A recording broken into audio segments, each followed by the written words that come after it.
Semangat pagi kalian semuanya, apa kabarnya hari ini? Semoga kalian dalam keadaan sehat dan tetap semangat walaupun masih belajar dari rumah.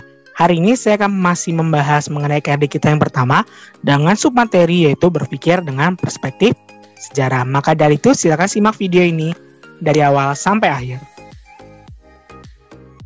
Nah, di video pertama kalian sudah mengetahui dari fungsi sejarah, yaitu salah satunya adalah fungsi edukatif, bahwa sejarah dapat menjadikan pembelajaran agar di masa depan tidak terulangi kembali. Di video kedua juga kalian sudah mengerti mengenai konsep keberlanjutan. Konsep keberlanjutan dapat dimaknai sebagai peristiwa masa lampau yang berpengaruh terhadap peristiwa masa kini dan peristiwa masa depan. Nah, dari hal-hal tersebut, sejarah juga dapat berguna sebagai ramalan. Ya, kita ketahui bersama bahwa peristiwa sejarah merupakan peristiwa yang penting dalam kehidupan manusia yang terjadi pada masa lalu. Memang pada dasarnya, peristiwa sejarah telah lenyap atau telah lewatlah waktunya. Meskipun demikian, kisah dan ceritanya masih bisa terus dikenang. Nah, kondisi inilah yang disebut dengan sejarah sebagai kisah. Nah, peristiwa sejarah yang nanti akan menghasilkan tulisan sejarah pasti ditulis oleh manusia. Karena memang ditulis oleh manusia, pasti ada pandangan-pandangan yang berbeda atau subjektivitas dari tulisan-tulisan sejarah tersebut. Nah, subjektivitas tersebut bisa terjadi karena berbagai macam faktor, yaitu dari kepentingan, kelompok sosial dan budaya, perbendaharaan pengetahuan sejarawan, kemampuan berbahasa, dan nilai-nilai yang dimiliki oleh sejarawan. Nah, peristiwa sejarah dapat menjadi ramalan sejarah karena mengandung banyak pelajaran berharga. Oleh karena itu, peristiwa sejarah dapat dijadikan pijakan untuk menjalani kehidupan masa kini dan memprediksi masa depan. Setiap peristiwa selalu berkaitan dengan dan berurutan atau kronologis. Nah, keterkaitan tersebut tidak lepas dari dimensi ruang dan waktu. Oleh karena itu, seseorang harus mampu memahami pembawakan waktu dalam peristiwa sejarah atau disebut dengan periodisasi. Sejarah berurutan atau kronologis. Nah, peristiwa masa lalu tersebut berpengaruh pada kehidupan masa kini dan masa depan manusia. Kita akan langsung masuk ke materi mengenai berpikir dengan perspektif sejarah. Sebagai seorang manusia, khususnya sebagai seorang murid, ketika kalian kerja kelompok dalam mendiskusikan sesuatu, pasti ada perbedaan pendapat antara kamu sama teman kamu dalam menanggapi sesuatu. Betul bukan? Nah, biasanya perbedaan pendapat ini dikarenakan perbedaan pandangan dan pendapat hasil dari telaah kita atau hasil dari pemikiran kita. Karena kan memang pasti tiap orang punya pemikiran yang berbeda-beda dalam menanggapi sesuatu. Nah, pendapat yang berbeda dari kamu dan teman kamu inilah yang disebut dengan perspektif atau cara pandang. Jadi, apa yang dimaksud dengan berpikir dengan perspektif sejarah? Berpikir dengan perspektif sejarah adalah upaya memaknai kehidupan manusia melalui perspektif sejarah, yaitu berpikir secara kronologis, berpikir diakronik, berpikir sinkronik, berpikir kausalitas, dan berpikir periodisasi. Kita bahas dari kronologis. Kronologis. Dalam sejarah, peristiwa harus disusun berdasarkan urutan waktu dan kejadiannya. Oleh karena itu, sejarawan dalam menuliskan sejarah harus memastikan peristiwa yang dituliskan atau dijabarkan runut. Urutan peristiwa yang dituliskan tidak boleh melompat-lompat. Jadi kronologis itu kalau memang urutan peristiwanya ada 5, harus dijelaskan dari nomor 1, 2, 3, 4, dan 5. Nggak boleh berantakan. Kayak nomor 1, 3, 2, 4, 5. Nggak boleh. Harus berurutan. 1, 2, 3, 4, dan 5. Nah, jadi kita bisa maknai kronologis adalah urutan waktu dari sejumlah peristiwa atau kejadian. Nah, ketika sejarah ditulis tidak sesuai dengan urutan waktunya, dapat menimbulkan anakronisme. Jadi lawan kata dari kronologi adalah anakronisme, yaitu ketidaksesuaian dengan urutan waktu atau peristiwa sejarah yang terjadi. Contoh kronologisnya seperti ini, yaitu dari Proklamasi Kemerdekaan Republik Indonesia. Bahwa yang namanya Proklamasi Kemerdekaan Republik Indonesia sebenarnya memang bahkan sudah digaungkan oleh Jepang pada tahun 1944 dengan yang namanya Janji Koiso. Nah, dengan Janji Koiso ini nanti Jepang merealisasikannya dengan pembentukan BPUPKI pada bulan Maret 1945. Lalu bulan Agustus 1945 juga dibentuklah PP KI. Namun di tanggal 6 dan 9 Agustus, di Jepang yang merupakan kota penting Hiroshima dan Nagasaki dibom oleh sekutu. Lalu kronologi atau urutan waktu selanjutnya adalah ketika Syahrir mendengar bahwa Jepang akan menyerah pada sekutu. 12 Agustus, Soekarno dan Hatta serta Rajima dipanggil oleh Terauchi dalam janji memerdekakan Indonesia. Ketika nanti Soekarno dan Hatta pulang 14 Agustus 1945, mereka langsung didesak oleh golongan muda untuk melakukan kemerdekaan. Hingga akhirnya tanggal 14 Agustus, Jepang resmi menyerah kepada sekutu dan terjadilah kekosongan kekuasaan. Nah, kekosongan kekuasaan inilah dimanfaatkan oleh golongan muda untuk kembali mendesak golongan tua agar memerdekakan Indonesia. Dibawalah ke Rengas Dengklok, dicapailah kesepakatan dan pulang lagi ke Jakarta dan menyusun naskah proklamasi di rumah Laksamana Maeda. Hingga akhirnya tanggal 17 Agustus 1945 terjadilah proklamasi kemerdekaan Indonesia. Kalian bisa lihat ini benar-benar dibuat berdasarkan urutan waktu dari Maret, Agustus, di Agustus juga dari tanggal 6, 9, 10, 12 sampai nanti tanggal 17. Jadi harus sesuai dengan urutan waktunya, nggak boleh berantakan. Selanjutnya ada yang namanya anakronisme dalam sejarah, yaitu berarti urutan sejarah tidak sesuai dengan waktu peristiwanya. Contohnya adalah peperangan antara Belanda dan Maluku pada abad 16 menggunakan bedil dan meriam. Padahal pada saat itu yang namanya bedil dan meriam belum ada. Itu yang namanya anakronis. Terus ketika Indonesia dijajah oleh Belanda, dijajahnya Belanda tiba ke Banten menggunakan pesawat. Padahal pesawat belum ada pada saat itu. Itu termasuk dengan anakronik. Yang benar apa? Menggunakan kapal. Terus dalam cerita wayang sering menggunakan peristiwa masa lalu, masa kini saat pemain tasannya namanya wayang pasti itu hidupnya di masa lalu di zaman Hindu-Buddha, bukan menggunakan peristiwa masa kini. Dan yang terakhir adalah Orpheus dalam mitologi Yunani dilukiskan sedang menggunakan atau memegang biola. Nah, di sini termasuk anakronik. Anakronik ada dua. Yang pertama adalah mitologi. Mitologi kan berarti belum pasti, masih mitos. Terus juga memegang biola. Biola kan baru ditemukan di zaman modern. Sedangkan biasanya mitologi Yunani ini digambarkan terjadi abad sebelum Masehi. Masih jauh.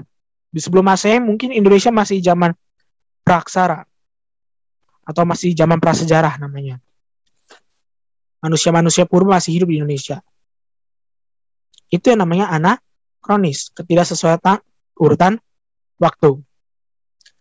Selanjutnya ada berpikir diakronik. Dalam sejarah, ilmu dimensi waktu merupakan unsur yang penting. Ilmu sejarah mengkaji kehidupan manusia pada masa lampau sehingga berkaitan dengan konsep waktu. Sejarah yang memandang peristiwa dalam sebuah transformasi atau gerak sepanjang waktu tersebut merupakan ciri dari konsep diakronik. Dia artinya adalah melintasi, kronik adalah perjalanan atau catatan waktu. Konsep diakronik mengutamakan dimensi waktu dan tidak terlalu memikirkan dimensi ruang. Sesuai konsep diakronik, setiap peristiwa berkembang berdasarkan perjalanan waktu.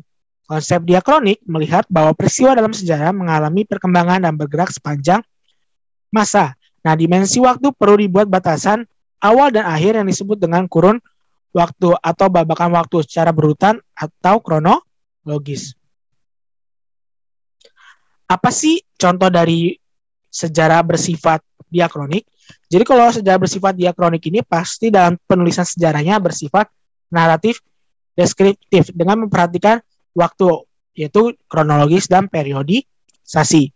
Nah, melalui pendekatan diakronis, sejarawan bertujuan untuk menganalisis dampak perubahan variabel pada sesuatu hingga memungkinkan penyebab sebuah peristiwa yang lahir dari peristiwa sebelumnya untuk ditafsirkan.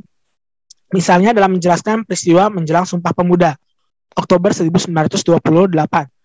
Harus dijelaskan pula peristiwa-peristiwa yang jadi latar belakangnya. Jadi yang namanya peristiwa Sumpah Pemuda dilihatnya dari prosesnya. Bagaimana sih sebelum-sebelumnya bisa sampai terjadinya peristiwa Sumpah Pemuda. Oh, Sumpah Pemuda bisa terjadi karena memang ada persatuan dari para pemuda. Di daerah-daerah dibangunlah berbagai macam organisasi-organisasi daerah yang mereka ingin bersatu. Para pemuda ini juga merupakan para pemuda akibat dari kebijakan Belanda, yaitu kebijakan politik etis yang ada di tahun 1800-an. yang membuat para pemuda Indonesia bisa mengenyam pendidikan. Dengan mengenyam pendidikan, mereka tercerdaskan dan tercerahkan, akhirnya mempunyai semangat kemerdekaan. Dari semangat kemerdekaan itu akhirnya mereka wujudkan dalam bersatu dulu, yaitu dalam Sumpah Pemuda. Jadi pola berpikir diakronis sangat memberikan proses terjadi sebuah peristiwa. Ada diakronis, ada sinkronis. Kalau menurut Kunto Wijoyo, sejarah akan menjadi ilmu yang bersifat sinkronik ketika sejarah bersentuhan dengan menggunakan ilmu sosial lainnya. Jadi ketika sejarah ditulis dengan menggunakan ilmu sosial lainnya, sejarah bukan hanya memanjang dalam waktu, namun juga melebar dalam ruang. Konsep sinkronik dan diakronik membuat sejarah akan menjadi lebih kaya. Lebih mudahnya, sinkronik ini mengutamakan gambaran yang meluas dalam ruang dan tidak terlalu memikirkan dimensi waktu. Nah, ditandai dengan adanya pembahasan tentang aspek-aspek ilmu sosial seperti politik, ekonomi, sosial, dan budaya. Nah, menurut Sartono Kartodijo, dalam sejarah menjelaskan ilmu sosial telah mengalami perkembangan pesat sehingga menyediakan teori dan konsep yang berguna bagi analisis sejarah. Lebih gunanya sinkronik itu adalah ketika sejarah ditulis menggunakan pendekatan atau menggunakan analisis, menggunakan bantuan ilmu sosial sebagai analisisnya. Jadi ketika menulis sejarah, ada bantuan ilmu sosial untuk menganalisis kenapa sih peristiwa ini bisa terjadi, begitu. Nah, kalau yang sinkronik, sejarah yang bersifat sinkronik, pasti penulisannya itu bersifat kritik analisis. Jadi selain memperhatikan spasial dan temporal atau ruang dan waktu, agar tulisan sejarah lebih menarik dan kaya, maka dilakukan analisis dengan bantuan ilmu sosial lainnya. Cara berpikir sinkronik sangat mempengaruhi kelahiran sejarah baru yang dipengaruhi oleh perkembangan ilmu sosial. Pengaruh ini bisa digolongkan menjadi 3 jenis, yaitu konsep, teori, dan permasalahan. Jadi kalau sinkronik lebih ke fokusnya ke permasalahan. Urutan waktunya kurang dipahami, kurang didalami. Nah, contoh konsep berpikir sinkronik adalah proklamasi kemerdekaan Indonesia. Di situ proklamasi Indonesia dijelaskan dengan berbagai macam aspek, dari aspek sosial, aspek ekonomi, aspek politik. Jadi mempelajari sejarah, konsep berpikir sinkronik masih meneliti kepada gejala-gejala yang meluas pada ruang dalam waktu yang terbatas. Contohnya kalau sinkronik bisa dilihat dari kenapa sih Indonesia dijajah? Ya Indonesia dijajah karena Indonesia ada rempah-rempah pada saat itu. Memang kenapa rempah-rempah? Karena rempah-rempah pada saat itu sangat dibutuhkan oleh orang-orang Eropa. Apakah rempah-rempah hidup di Eropa? Enggak. Rempah-rempah hanya bisa tumbuh di daerah tropis. Karena Eropa enggak ada, akhirnya Eropa mencari suatu tempat yang baru untuk mendapatkan rempah. Nah, di abad ke-18 rempah-rempah bahkan menjadi harga yang mahal setara dengan harga emas. Di sini lah ilmu sosial masuk ke dalam menganalisis kenapa harga rempah-rempah mahal pada saat itu. Yang pertama pasti menggunakan teori ekonomi, khusus dalam kebutuhan, bahwa ketika seseorang manusia butuh, pasti dia akan mencari untuk mendapatkan kebutuhannya. Terus kenapa harganya mahal? Harganya mahal karena sesuai dengan teori ekonomi, ketika barangnya sedikit, pasti harganya mahal. Itulah yang disebut dengan sinkronik. Jadi dalam menganalisis peristiwa sejarah menggunakan pendekatan ilmu sosial agar menarik dan lebih mendalam. Habis itu ada yang namanya kausalitas. Jadi kausalitas dalam sejarah berarti sebab akibat dari suatu peristiwa yang terjadi. Setiap peristiwa sejarah memiliki latar belakang yang menjadi pemicunya.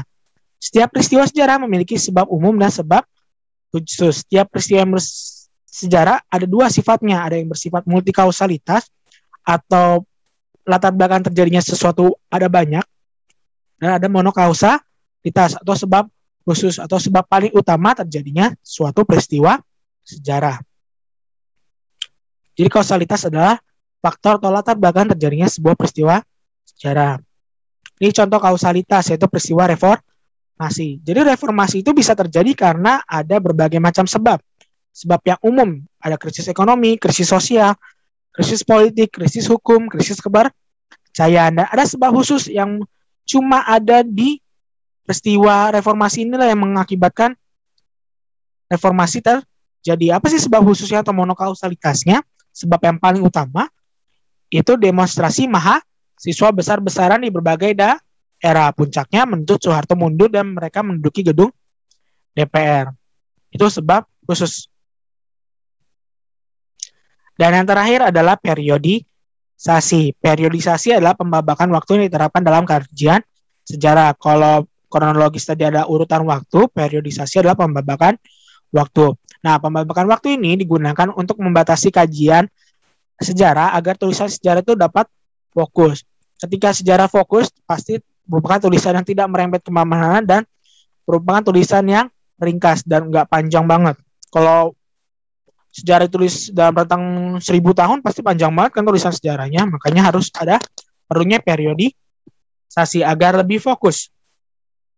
Nah, pembabakan waktu ini ditetapkan untuk menunjukkan bahwa suatu kurun waktu memiliki corak kehidupan atau jiwa zaman yang berbeda-beda. Dimensi waktu dalam sejarah ada banyak, salah satunya adalah periodisasi. Periodisasi yang sudah saya bilang adalah semacam serialisasi atau pembabakan waktu peristiwa menurut urutan zaman. Nah, periodisasi ini berfungsi untuk memudahkan pemahaman suatu cerita sehingga terjadinya kesinambungan. Penyusunan periodisasi bergantung pada jenis sejarah yang ditulis. Contohnya kalau sejarah politik ada periodisasi, ada sejarah Orde Lama, sejarah Orde Baru, sejarah Reformasi. Kalau ekonomi ada periodisasinya, sejarah sosial ada periodisasinya, sejarah kebudayaan ada periodisasinya. Agama pun ada periodisasinya, contohnya ada sejarah Indonesia masa Hindu-Buddha, sejarah Indonesia masa kerajaan Islam.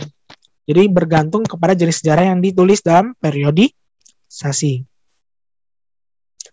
Ini contoh periodisasinya. Periodisasinya berdasarkan apa ini? Berdasarkan politik. Dari 1800 sampai 42 ada penjajahan Belanda, 42 sampai 45 pendudukan bangsa Jepang, 45 sampai 50 awal kemerdekaan atau zaman mempertahankan kemerdekaan Indonesia. 45 sampai 66 ada zaman Orde Lama. Orde Lama pun terbagi menjadi dua, ada demokrasi liberal dan demokrasi terpimpin yang mempunyai karakteristik yang berbeda-beda juga. 1966 sampai 1998 ada Orde Baru dan 98 sampai zaman hari ini ada namanya reformasi. Nah, periodisasi ini tiap zamannya pasti mempunyai karakteristik atau jiwa zamannya yang berbeda-beda. Nah, kalian sudah membahas mengenai berpikir dengan perspektif sejarah. Nah, berpikir dengan perspektif sejarah ini sangat bermanfaat bagi kehidupan manusia. Contohnya adalah konsep diakronik. Dengan konsep diakronik, kita diajarkan bagaimana kita berpikir secara runut dan berkesinambungan. Tentu saja ketika kita sebagai manusia bisa berpikir secara runut dan berkesinambungan, kita menjadi manusia yang bisa memecahkan masalah dan bisa menemukan solusi. Bayangkan kalau kita berpikirnya itu nggak runut atau acak-acakan, pasti kalian sendiri bingung dan pusing. Itu dari konsep berpikir diakronik. Dari konsep berpikir sinkronik, kita diajarkan bagaimana menganalisa suatu peristiwa berdasarkan fenomena-fenomenanya. Jadi difikirkan ini logis atau enggak sih, ini sesuai atau enggak sih. Kalau diakronik, ini benar enggak sih urutan waktunya, ini benar enggak sih sesuai urutan, ini berkesinambungan enggak sih, gitu. Nah, ketika kamu berpikir dengan sinkronis dan diakronis, periodisasi, kronologis, nah kausalitas, kamu bisa memandang suatu yang bisa terhindari dari hal-hal yang tidak diinginkan. Contohnya adalah mudah terprovokasi oleh isu-isu yang dimunculkan oleh pihak tidak bertanggung jawab, itu hoax dan lain-lain. Ketika kamu bisa berpikir sejarah, kamu bisa memanfaatkan berpikir yang runut, kronologis, berpikir secara logis dan kritis, kamu bisa terhindar dari hoax dan lain sebagainya. Seperti itu. Nah, sekian video saya pada hari ini. Semoga video pada hari ini dapat bermanfaat bagi kalian semua. Terima kasih atas perhatiannya. Sampai jumpa di pertemuan selanjutnya. Dadah.